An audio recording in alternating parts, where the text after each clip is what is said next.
Kami bersyukur untuk segala sesuatu yang boleh terjadi dalam hidup kami. Tuhan selalu ada dan menguatkan kami dan membuat kami semua berharap penuh kepadamu. Pengharapan kami tidak pernah sirna, tidak pernah goyah. Engkau selalu ada buat kami. Terpujilah namamu Yesus. Bersabdalah Tuhan, dan siapkanlah hati kami terus menjadi tanah yang gembur, ladang yang subur. Siap dibenahi, siap diperbaiki, siap dikuatkan, siap dimantapkan. Tuhan Yesus, mari bekerjalah di tengah-tengah kami. Kami tahu Kau ada di sini, dan kuasa Roh Kudus-Mu bekerja di tengah-tengah kami. Kami bersyukur kepada-Mu Yesus. Terima kasih Bapa, terima kasih Tuhan Yesus. Oh, di dalam nama Tuhan Yesus, kita yang siap diberkati, Tuhan berkata, amin. Haleluya, puji Tuhan. Silakan duduk Bapak Ibu. Tuhan berkati. Shalom Elohim. Baik, Bapak Ibu, mari kita buka Alkitab kita ya, kitab Roma 8. Ini sudah sering kita dengar dan sudah sering disampaikan, tetapi saya ingin membahasnya lagi dan supaya kita tidak lupa, karena ini akhir zaman. Ya, mari kita lihat ayat yang ke-28 sampai dengan yang ke-30. Ya, demikianlah firman Tuhan. Kita tahu sekarang bahwa Allah turut bekerja dalam segala sesuatu untuk mendatangkan kebaikan bagi mereka yang mengasihi Dia, yaitu bagi mereka yang terpanggil sesuai dengan rencana Allah. Sebab semua orang yang dipilihnya dari semula, mereka juga ditentukannya dari semula untuk menjadi serupa dengan gambaran anaknya, supaya ia, anaknya itu, menjadi yang sulung di antara banyak saudara. Dan mereka yang ditentukannya dari semula, mereka itu juga dipanggilnya. Dan mereka yang dipanggilnya, mereka itu juga dibenarkannya. Dan mereka yang dibenarkannya, mereka itu juga dimuliakannya. Perhatikan Bapak Ibu sekalian ya, teman-teman, puji Tuhan. Dikatakan di situ, bagi mereka yang terpanggil sesuai dengan rencana Allah. Jadi sekarang mari kita melihat diri kita bahwa kita sekarang sudah dipanggil kita sudah dipanggil Tuhan, kita sudah percaya bahwa kita sekarang sudah dipanggil Tuhan. Lalu di dalam panggilan Tuhan buat kita ini ada banyak hal yang kita alami, ada banyak peristiwa yang terjadi, ada banyak kehidupan yang memaksa kita mulai meragukan panggilan itu. Sehingga akibatnya ketika kita mulai meragukan panggilan Tuhan dalam hidup kita, kita menjadi orang yang tidak sama seperti yang direncanakan oleh Tuhan. Kita menjadi orang yang tidak sesuai dengan maksud dan kehendak Allah pertama kali Dia memanggil kita. Dahulu kita mungkin waktu pertama kali dipanggil Tuhan, kita begitu berapi-api, kita begitu menggebu-gebu, kita begitu bergairah. Kita mengikuti Dia tanpa reserve. Kita mengikuti Dia tanpa pamrih. Kita begitu mengasihi Tuhan. Kita begitu cinta sampai mati sama Tuhan. Itu yang pertama dahulu kita alami. Lalu adanya persoalan kehidupan, adanya tekanan, adanya gocohan dari si iblis, itu membuat kita mulai kehilangan arah, dan akhirnya kita mulai meragukan panggilan Tuhan yang ada di dalam kita. Dan saudara lihat dikatakan di situ, kita tahu sekarang bahwa Allah turut bekerja dalam segala sesuatu untuk mendatangkan kebaikan bagi mereka yang mengasihi Dia. Poinnya adalah mengasihi Tuhan. Jadi kalau poin ini sudah tidak ada di dalam hati kita, mengasihi Tuhan dengan segenap hati, kekuatan, akal budi, dengan segenap jiwa, maka bisa dipastikan bahwa kita mulai kehilangan arah terhadap panggilan Tuhan. Dikatakan di situ, bagi mereka yang mengasihi bagi mereka, berarti bagi kita yang mengasihi Tuhan. Pertanyaannya sekarang, setelah begitu banyak problema, tekanan, gocohan dari si jahat, dari si iblis, apakah kita mulai pudar kasihnya kepada Tuhan, mulai kehilangan kasih mula-mula, mulai tidak lagi percaya kepada segenap rencana Allah dalam hidup kita? Ini akhir zaman, Bapak Ibu, dengar baik-baik. Matius 24 berkata apa? Kasih kebanyakan orang akan semakin dingin. Dan ketika kita kasihnya dingin, kenapa? Karena ada tekanan. Kenapa? Karena si iblis akan selalu mendorong, menggocor, dan membuat kita jatuh dan kehilangan arah, lalu tidak percaya kepada Tuhan, tidak percaya kepada kasihnya, tidak percaya lagi kepada panggilannya, lalu kita mulai tidak mengasihi Allah.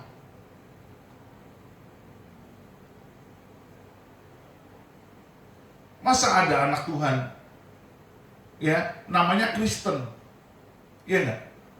Namanya Vincent, nggak percaya pada mukjizat. Ketika ada orang disembuhkan dari penyakit jantung, dia komplain, dia bilang, kalau begitu buat apa ada rumah sakit jantung? Buat apa ada dokter jantung? Buat apa ada alat bedah jantung? Loh. Ini tanda-tanda orang yang kehilangan kasih kepada Tuhan. Sekarang begitu banyak yang namanya orang Kristen itu tidak lagi percaya kepada Tuhan. Ketika, dengar baik Bapak Ibu ya, orang Kristen boleh banyak, tetapi yang sungguh-sungguh mengasihi Tuhan itu nggak banyak. Contoh, coba tanya sama orang-orang Kristen yang pintar, apakah mereka percaya pada mukjizat? Ya itu tadi seperti anak muda bernama Vincent itu. Buat apa ada rumah sakit jantung? Buat apa ada dokter jantung? Buat apa ada alat bedah jantung? Karena orang yang disembuhkan ini adalah sakit jantung oleh doa seorang Kristen yang begitu sederhana dan polos. Didoakan sembuh. Lalu anak muda ini komplain. Berarti dia tidak percaya kepada Tuhan, tidak percaya kepada panggilannya, tidak percaya pertama-tama dan pasti tidak lagi mengasihi Allah. Sebab kalau kita mengasihi Allah, kita percaya kepada segenap kuasa dan kemuliaan, apalagi kepada otoritas Dia. Yang mengerti katakan amin. Setuju nggak kalau banyak orang Kristen tidak percaya Tuhan? Lihat, mereka sudah mulai menjadi agak sedikit liberal, lalu ya menjurus kepada ateis. Ada lagi yang bilang begini, buat apa setiap pemain bola masuk ke lapangan itu berdoa? Kalau semua, dia bilang begini, kalau semua pemain bola berdoa lalu membuat tanda salib, apakah itu tidak membuat Tuhan bingung? Doa siapa yang akan dikabulkan? Saudara dengar baik. Orang yang begini sudah tidak lagi percaya kepada kuasa Allah. Karena dia berpikir, tidak usah berdoa. Tunjukkan aja skillmu sebagai pemain bola. Tunjukkan aja kemampuanmu sebagai pemain bola. Maka kau akan bermain dengan hebat. Model seperti ini di akhir zaman banyak. Karena Alkitab berkata, Matius 24, kasih kebanyakan orang akan semakin dingin. Maka Allah berkata di sini, untuk mendatangkan kebaikan bagi mereka yang mengasihi, akan datang kebaikan itu bagi kita yang sungguh-sungguh mengasihi Allah. Tetapi bagi mereka yang tidak mengasihi Allah, tidak akan datang, tidak akan pernah datang kebaikan itu. Karena apa? Karena tidak ada kasih kepada Allah. Ketika kita kehilangan kasih kepada Allah, maka kita kehilangan iman, kita kehilangan kepercayaan kepada Tuhan. Dan ini gambarannya sudah terjadi pada masa kini. Dikatakan oleh Tuhan, sebab semua orang yang dipilihnya dari semula, mereka juga ditentukannya dari semula untuk, perhatikan itu, menjadi serupa dengan gambaran anaknya. Saudara mungkin bertanya, Pak Pendeta, Pastor, yang benar aja, gimana sih menjadi serupa dengan anaknya? Menjadi serupa dengan Kristus Yesus, bukankah itu sulit? Nah, ini bagi kita yang tidak mengasihi Allah dengan segenap hati, dengan segenap kekuatan, dengan segenap akal budi, dengan segenap jiwa kita, sungguh-sungguh, maka kita tidak akan percaya bagaimana Tuhan bisa mengubahkan kita. Siapa di sini yang sudah diubahkan Tuhan? Oh, nggak ada. Berarti saudara tidak mengalami. Paulus, dengar baik Bapak Ibu. Paulus ketika menjadi orang yang bengis, yang sadis, yang sangat jahat, begitu dia ketemu Yesus, dia langsung berubah. Betul apa tidak? Langsung dia hari itu juga, 3 hari dia buta, hari itu juga dia berubah. Ketika Tuhan bilang, Saulus, Saulus, mengapa engkau menganiaya aku? Lalu Paulus bilang apa? Siapa engkau Tuhan? Dia bisa tahu itu. Dia bilang, siapa engkau Tuhan? Dia begitu giat di ladang, dalam konteks waktu dia masih orang Farisi Taurat banget gitu ya. Dalam konteks itu dia masih digigit di ladang Tuhan. Dia berpikir, dia bergerak, dia bekerja, dia berkarya di ladang Tuhan. Dia melakukan semua yang benar. Itu sebabnya dia tidak sungkan-sungkan untuk membunuh, menyiksa, menganiaya, menyeret orang-orang Kristen untuk dibawa kepada sidang-sidang untuk diadili. Dia nggak merasa bersalah. Dia merasa dia benar. Tapi ketika Yesus bilang, Saulus, Saulus, kenapa engkau menganiaya aku? Kalau apa dia bilang, siapa engkau Tuhan? Akulah Yesus yang kau aniaya. Dengar, setiap Tuhan, setiap firman Allah berkata-kata itu adalah Yesus. Ketika firman Allah kepada Musa di semak belukar, itu adalah Yesus. Jadi dengar baik, ya, kita harus mengerti, Yesus tidak muncul hanya di perjanjian baru. Di dalam perjanjian lama pun dia telah muncul ketika dia berfirman. Itulah Yesus. Karena firman Allah telah menjadi manusia, dikenal di perjanjian baru. Tetapi firman Allah yang belum menjadi manusia, itu ada di perjanjian lama. Lalu ketika Yesus berkata begitu, Saulus, orang yang begitu mengasihi Tuhan tetapi salah arahnya, dia tahu. Lalu dia bertanya, siapa engkau Tuhan? Saudara lihat, saya ingin mengatakan begini, orang yang kehilangan arah, ya, orang yang kehilangan arah nanti bisa seperti Paulus, tidak mengenal Allah. Maka begini, adanya aniaya atau problema, tekanan kehidupan dan siksaan dari si iblis yang menggocok kita, janganlah engkau biarkan itu menjadi engkau tidak lagi mengasihi Tuhan. Itu poinnya.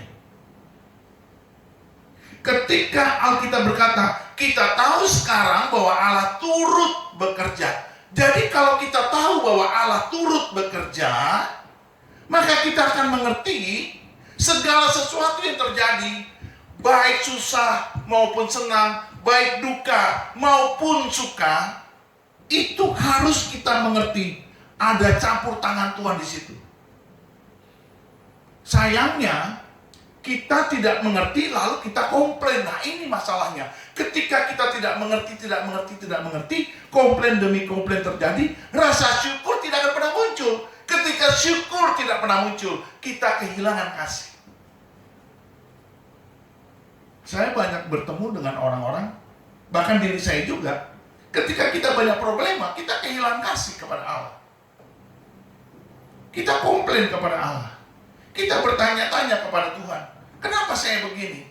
Kenapa anak saya begini? Kenapa istri saya begini? Kenapa suami saya begini? Kenapa semua keadaan kau tidak mendukung? Kenapa semuanya menjadi tidak baik-baik saja? Kenapa semuanya? Kenapa?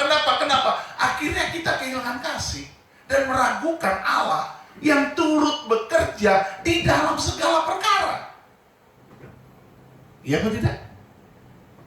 Kita kehilangan kasih karena kita meragukan Allah turut bekerja dalam segala perkara.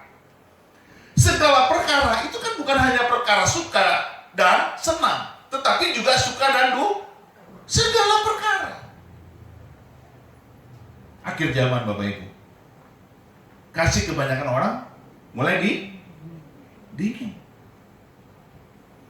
Dan itu real, nyata.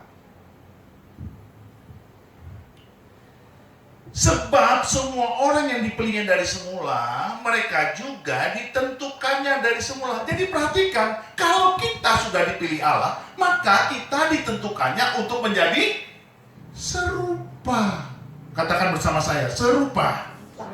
Serupa dengan Yesus. Nah, artinya Bapak, Ibu, dan saudara sekalian, ketika kita menjadi, katakanlah kita bilang, aku malang, aku menderita, aku sengsara, itu adalah program Tuhan kepada kita, karena Dia sedang melihat kita untuk hidup di dalam segala perkara. Kita percaya Tuhan turut campur. Tetapi itu arahnya, dengar baik, untuk kebaikan kita, karena sudah dipilihnya kita, lalu ditentukannya kita, supaya menjadi seru.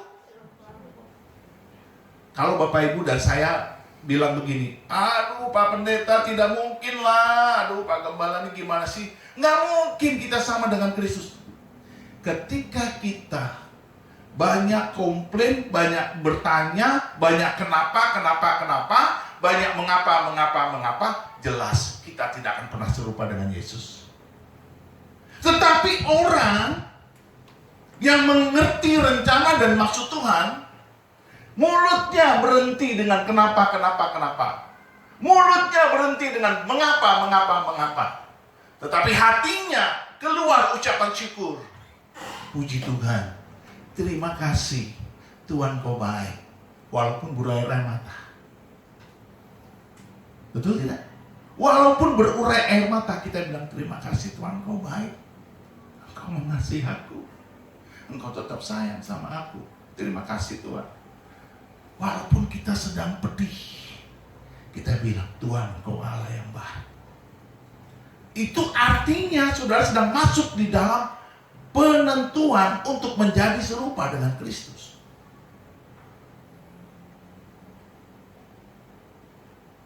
Saya punya teman begitu bangga dengan keadaannya, kondisinya, dan ekonominya. Kayaknya bisnisnya oke-oke saja, kerjanya aman dan terlihat sukses gitu. Dia tinggal di Kebayoran Baru dan di tempat yang well done, ya, rumahannya keren lah pokoknya gitu, daerah orang-orang kaya. Saudara tahu, ketika engkau kaya, engkau diberkati, engkau segala sesuatu kelihatannya well done, tiba-tiba datanglah seperti Ayub disambar Tuhan. Ke-10 anaknya yang ganteng dan cakep itu mati. Tapi teman saya cuma satu. Anaknya yang bungsu mati. Gak masuk di akal, kecelakaan. Tinggal berapa meter lagi masuk ke rumah, meninggal. Dia begitu shock dan terpukul. Poinnya adalah ketika peristiwa itu terjadi, lalu dia sudah tidak lagi ke gereja.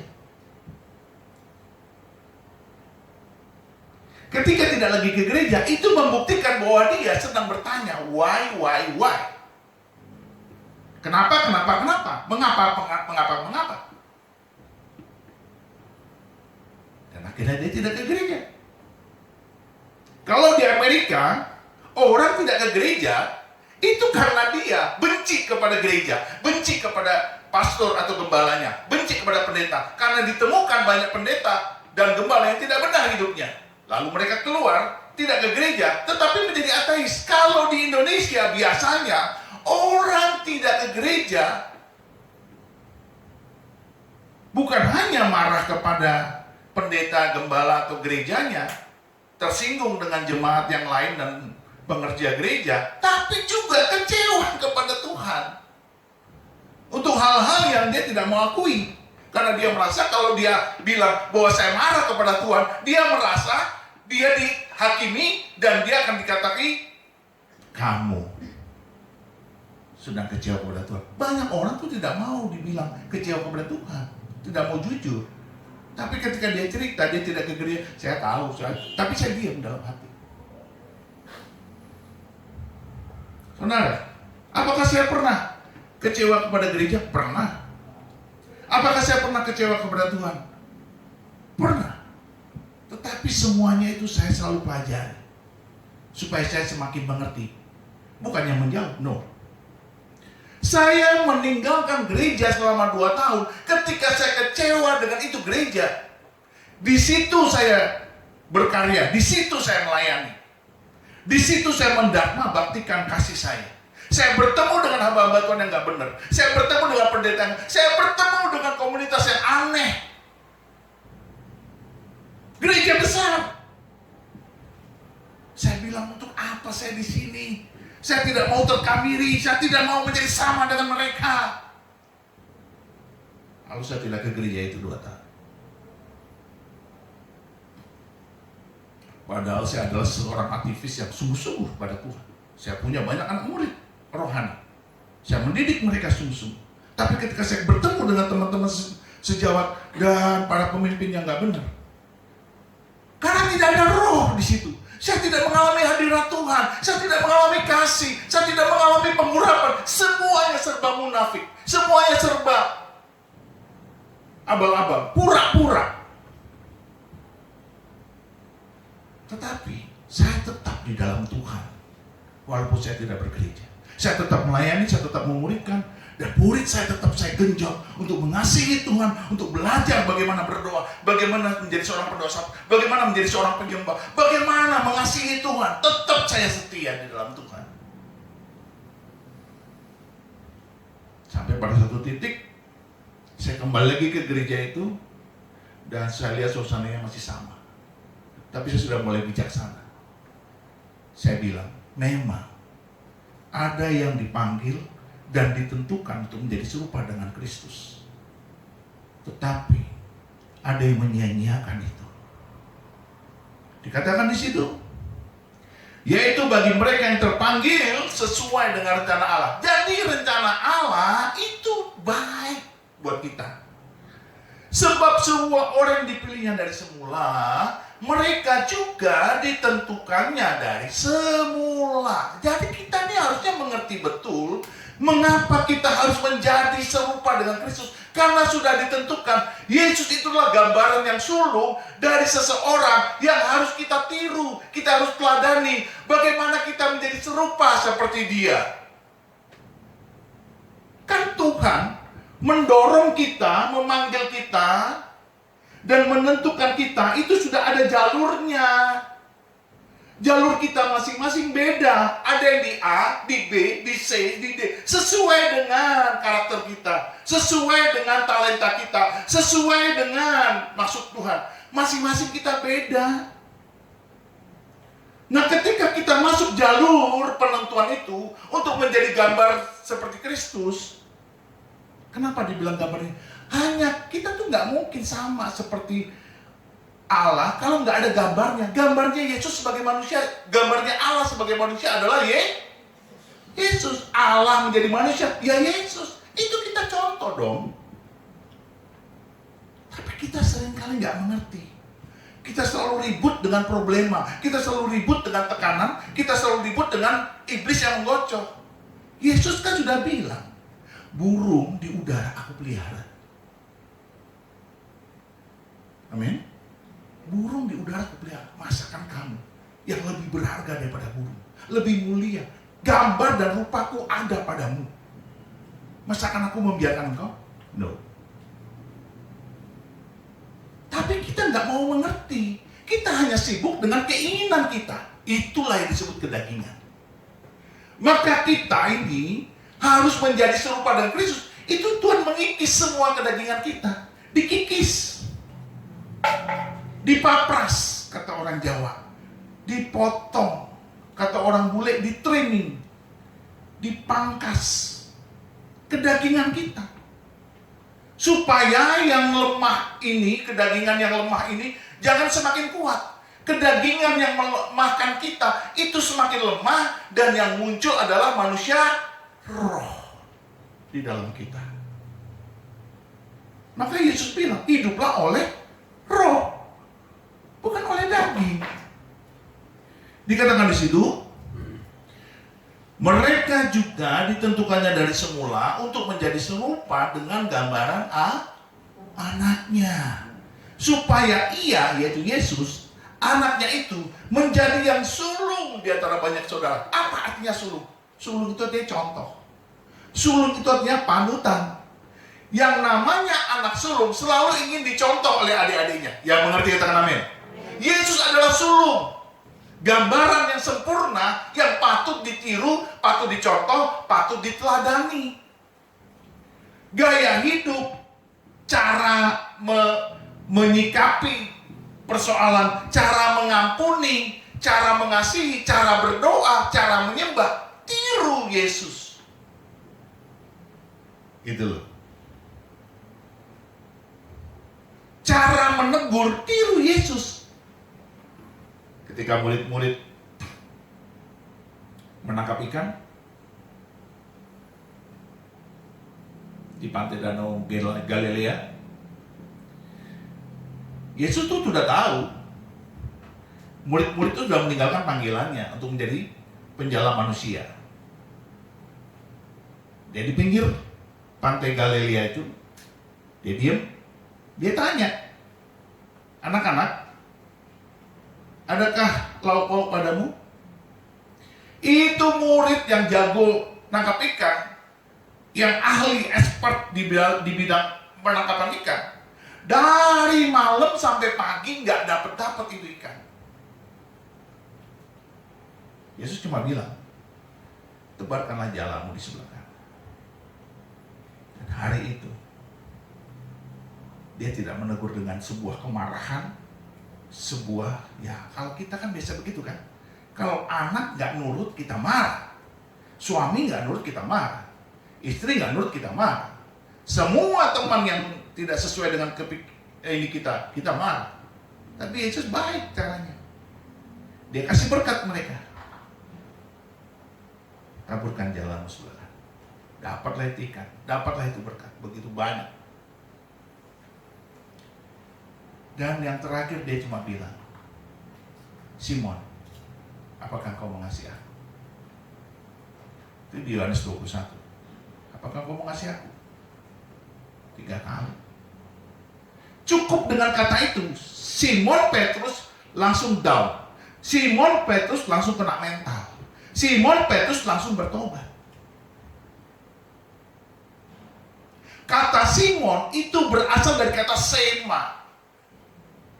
Sema itu artinya dengar. Jadi intinya adalah, kalau hari ini kita mendengar firman, kita dengar-dengeran nggak? Kita betul-betul mendengar nggak? Jadi waktu Yesus manggil Simon, Simon, dengar, apakah kau mengasihi aku? Sema, apakah kau mengasihi aku? Sampai 3 kali. Akhirnya dia nangis, dan sejak itu dia sungguh-sungguh. Jadi begini, tekanan, kesulitan, kekalahan, kepecundangan kita itu harusnya membuat kita tuh menjadi orang yang Saya mau menggambarkannya gimana? Melihat ke dalam diri kita tuh dan kita menjadi merenung, serenung-renungnya, sedalam-dalamnya gitu loh. Kelemahan kita adalah kita tidak bisa menangkap sebuah peristiwa, kegagalan, kepecundangan, kekalahan, kemiskinan, penderitaan, tekanan segala macam itu, kita tidak bisa melihat itu sebagai suatu kesempatan yang dalam gitu, dan kita merenung serenung-renungnya, ini Tuhan, aku harus bagaimana. Kegagalan kita tuh di situ, nggak bisa sampai seperti itu. Maka ketika kita dituntun, ditentukan dari semula untuk menjadi serupa dengan Kristus, kita tuh banyak gagalnya karena kita tidak bisa melihat perspektif Allah di dalam peristiwa kepalangan kita. Perspektif Allah itu hanya bisa kita dapatkan kalau kita betul-betul mengasihi Dia segenap hati, segenap jiwa. Saya tidak kehilangan arah ketika saya tidak bergereja 2 tahun itu.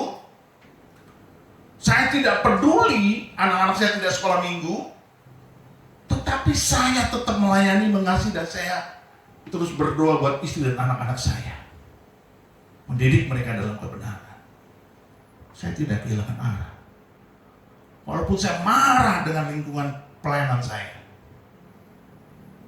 marah dengan gereja saya, tapi saya tidak kehilangan arah. Karena saya merenung serenung-renungnya, merenung sedalam-dalamnya, ini kenapa? Why? Itu karena saya mengasihi Tuhan, saya mendapatkan poinnya. Yang pertama, supaya saya kuat. Karena tidak semua orang yang mengaku anak Tuhan sungguh-sungguh mengasihi Tuhan. Saya kuat. Yang kedua, supaya saya mengasihi mereka, mengampuni mereka. Dan yang paling penting, ini yang paling penting. Seringkali kita gagal di sini. Saya mendoakan mereka. Seringkali kita ketika melihat orang-orang gagal, orang-orang yang mengecewakan dan membuat kita semakin kira-kira begitu ya, marah dan kecewa. Kita nggak mendoakan orang-orang itu. Kita menjadi hakim yang hebat. Memang kita benar. Tapi Yesus bilang apa tadi sama Petrus? Adakah lauk padamu? Tidak ada. Tebarkan jalanmu. Dari situ saya belajar. Ketika banyak orang mengecewakan saya dan menjengkelkan dan suka menghakimi, tiba-tiba pada satu titik dia datang pada saya, minta tolong. Saya nggak pernah tolong. Bahkan mereka yang menjadi murid-murid saya pernah meninggalkan saya dan menjauhi saya tanpa sebab. Pada titik tertentu, saya datangi mereka. Even di mulut mereka tidak pernah minta maaf. Karena mereka yang salah. Tapi saya datangi mereka. Saya berkati mereka. Saya doakan mereka. Saya kasihi mereka. Ketika mereka sakit, ketika mereka malam menderita, kasih, bantu. Kita harus meniru cara Yesus. Pernah nggak di sini dengar ketika istri saya sakit parah kanker, saya merengek-rengek, minta bantuan, coba siapa yang pernah dengar? Nanti saya diem. Menurut saya, gereja nggak peduli, kantor nggak peduli, saudara cuma ngomong doang. Kalau perlu apa-apa nanti ngomong. Mana mungkin orang sedang menderitakan ngomong. Saya diem karena saya punya Tuhan. Sampai istri saya sembuh. Saya bukan mau membanggakan itu, tapi saya sedang melihat ke dalam. Ada banyak orang kalau menderita, pengumuman. Boy, saya menderita, boy, saya sakit, oh saya ini, oh saya ini, oh saya ini. Dia tidak tahu Tuhan mendatangkan itu untuk kebaikan Gak ada aminnya. Iya, pendeta berat sekali lah ini ya. bahwa Allah turut bekerja dalam segala sesuatu untuk mendatangkan kebaikan. Kita harus mengerti betul ini loh. Maksud saya tuh jangan sampai kita kehilangan arah. Kalau Tuhan tuh seolah-olah tidak menolong, tidak membantu, tidak berperkara ganti kita. Bukan berarti Tuhan tidak mengasihi kita, bukan berarti Tuhan tidak tolong. Ada masa Tuhan itu diam, dia sedang melihat kita, apakah di dalam pencobaan ini kita betul-betul beriman dan tetap mengasihi Tuhan. Gitu. Mari kita belajar ya dari seorang janda ya, nanti kita lanjutkan lagi ya. Nih di sini kita kasih tanda. Coba kita buka di kitab Raja-Raja ini real ya. Bukan katanya ya. Coba 2 Raja-Raja 4 ini selalu ingin saya jadikan contoh yang sangat, karena ini hamba Tuhan, orang yang diurapi suaminya. 2 Raja-Raja 4 ayat 1 ya. Cukup 1 ayat ini aja. Demikianlah firman Tuhan, salah seorang dari istri-istri para nabi mengadukan halnya kepada Elisa sambil berseru, hambamu suamiku sudah mati, dan engkau ini tahu bahwa hambamu itu takut akan Tuhan. Tetapi sekarang penagih hutang sudah datang untuk mengambil kedua orang anakku menjadi budaknya. Coba bayangkan itu, perhatikan Bapak Ibu, teman-teman semua. Ini nabi diurapi oleh Tuhan. Tiba-tiba dia mati dipanggil Tuhan. Pulang ke rumah Bapa. 2 anaknya ini sudah mau menjadi budak. Coba bayangkan. Masuk akal nggak ini masa Tuhan yang katanya baik membiarkan ini janda, anak-anaknya akan menjadi budak. Saya nggak tahu berapa lama ini peristiwanya, berapa tahun mereka sampai menderita seperti ini. Saudara lihat, ini nabi loh. Nabi aja bisa ngalami gini, ya masa kita nggak bisa? Mengerti nggak maksud saya? Nabi aja keluarganya menderita. Banyak yang bilang, wah itu kurang doa kali. Wah itu kurang puasa kali. Wah itu hidupnya nggak benar kali hamba Tuhannya. Saudara, nggak usah menghakimi. Yang kita ambil yang positifnya saja.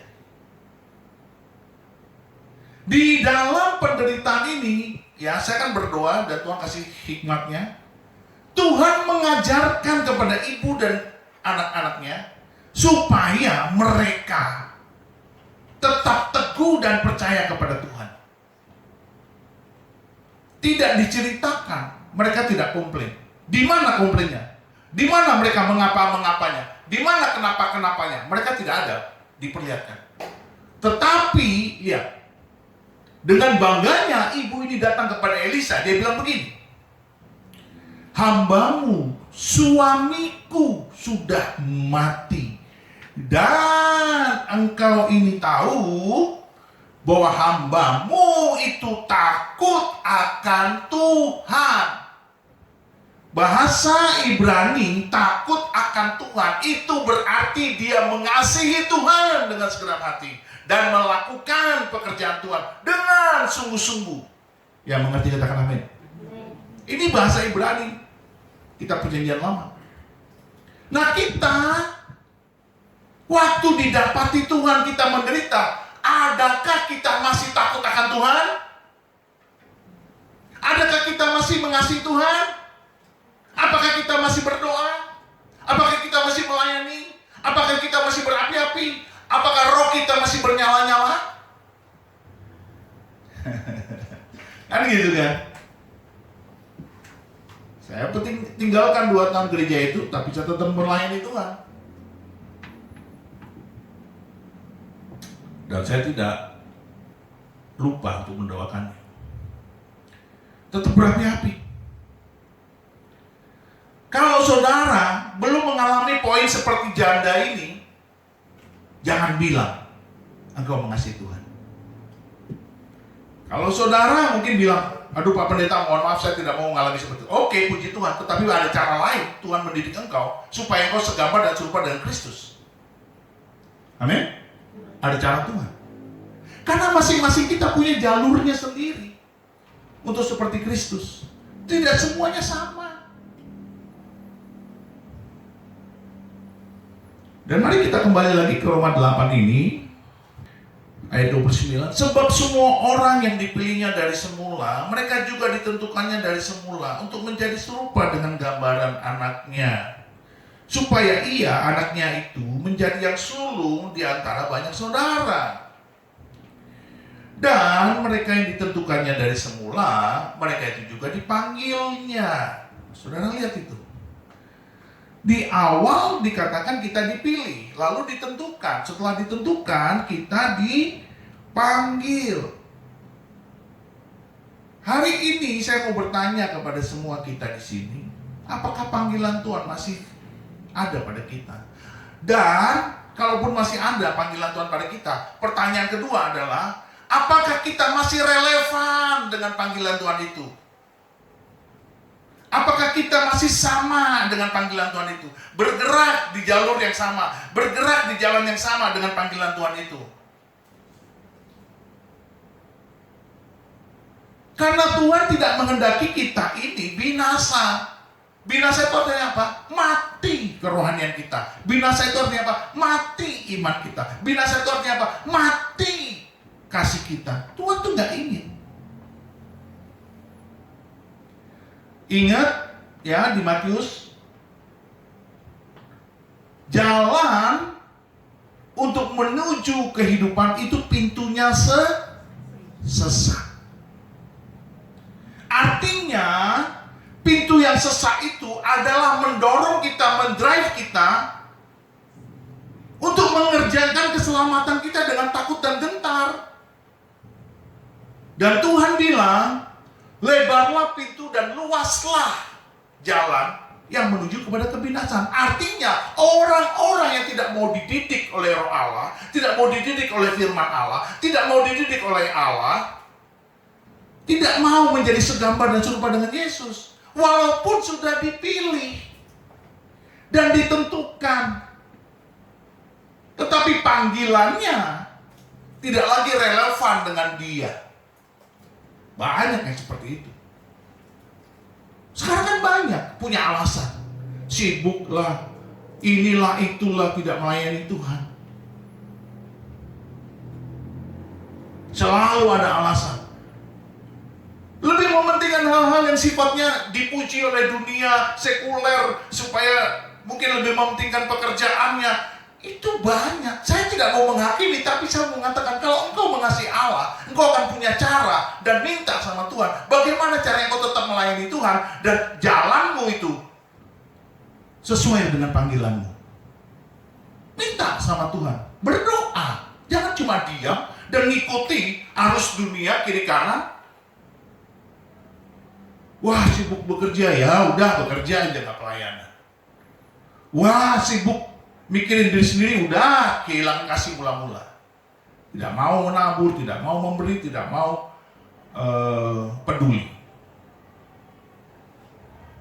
Sekarang ini banyak loh gereja-gereja, pendeta-pendeta dan anak-anak Tuhan cuma cari nama, cari pamor, cari pamrih.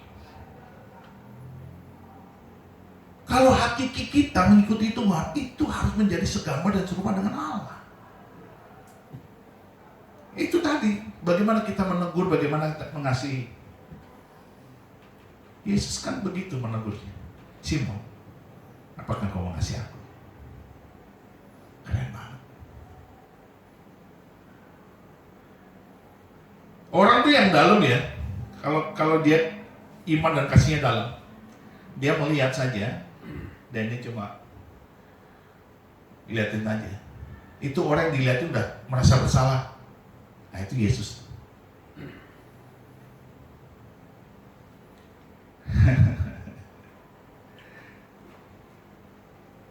Jadi kalau saya tuh Tuhan tegur gampang. Karena saya mudah sekali introspeksi diri. Kalau ada sesuatu peristiwa terjadi dan saya tidak mengerti, terus saya bingung gitu. Ini kok begini ya Tuhan? Tuhan tuh nggak bicara, diam dulu. Nah, setelah saya mulai reda, agak sedikit kecewa atau gundahnya tuh hilang, nanti udah mulai tenang, nanti Tuhan baru kasih tahu. Nah, baru saya bilang, oh iya. Ini memang agak sulit bagi orang-orang yang tidak biasa introspeksi diri. Tapi bagi kita, ya, anak muda, dengar baik, anak muda jarang introspeksi diri. Anak muda ini terlalu berapi-api, berenergi. Tapi mereka kehilangan kemampuan introspeksi diri. Lihat, mereka itu juga dipanggilnya, dan mereka yang dipanggilnya, mereka itu juga dibenarkannya. Jadi kalau saudara sudah dipanggil Tuhan dan panggilan itu relevan dengan Tuhan, cocok dengan Tuhan, maka saudara dan saya dibenarkannya. Siapa yang membenarkan kita? Tuhan, bukan orang lain. Bukan omon-omon orang lain, bukan. Tuhan yang membenarkan kita. Bagaimana caranya Pak Pendeta supaya saya mengerti bahwa Tuhan membenarkan saya? Yang pertama, engkau harus banyak introspeksi diri. Kemampuan introspeksi diri itu dilatih. Dan yang kedua, merenungkan firman Tuhan. Alkitab berkata, 2 Timotius 3 ayat 16, segala tulisan yang dihilangkan oleh Allah memang bermanfaat untuk mengajar, untuk menyatakan kesalahan, untuk memperbaiki kelakuan, dan mendidik orang dalam kebenaran. Ini gunanya baca Alkitab. Kalau nggak pernah baca Alkitab, tidak pernah merenungkannya, bagaimana firman yang hidup itu bisa hidup di dalam kita? Amin Bapak Ibu? Aminnya lemes enggak? Aminnya tuh volumenya tuh nggak sampai 1. Saya seneng orang-orang Afrikan Amerikan ya. Itu kalau bilang amin, yes, amin, langsung berdiri, yes, yes, nah itu Afrikan Amerikan tuh. Kita ini mungkin karena ayo mari kita bangkit berdiri. Mari Bapak Ibu kita berdoa, sementara ini dilantunkan musiknya. Tuhan, lihat hati kami yang paling dalam. Kami mengasihi-Mu dan mencintai-Mu. Engkaulah segala-galanya buat kami. Dan kami janji Tuhan, kami tidak akan meninggalkan Engkau. Tetapi tolong kami Tuhan dengan kuasa Roh Kudus-Mu, supaya kami setia di jalan-Mu, di panggilan-Mu, supaya kami segambar dan serupa dengan Allah.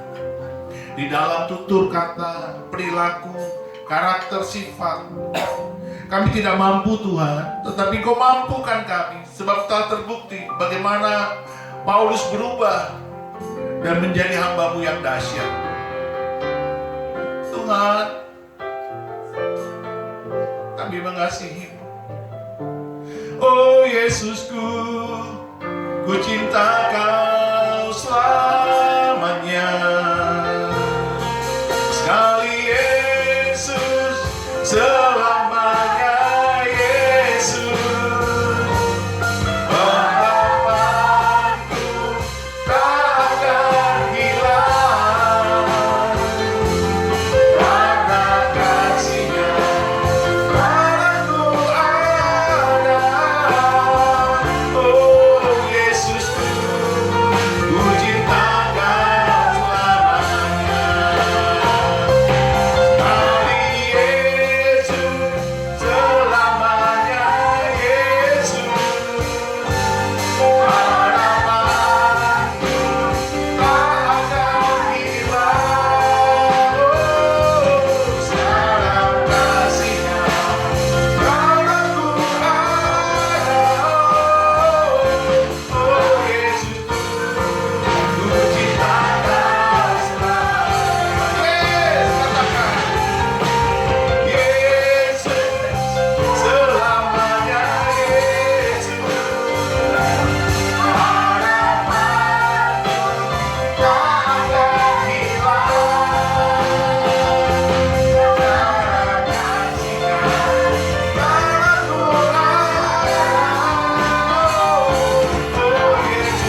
sesuai dengan rencana dan pilihan-Mu.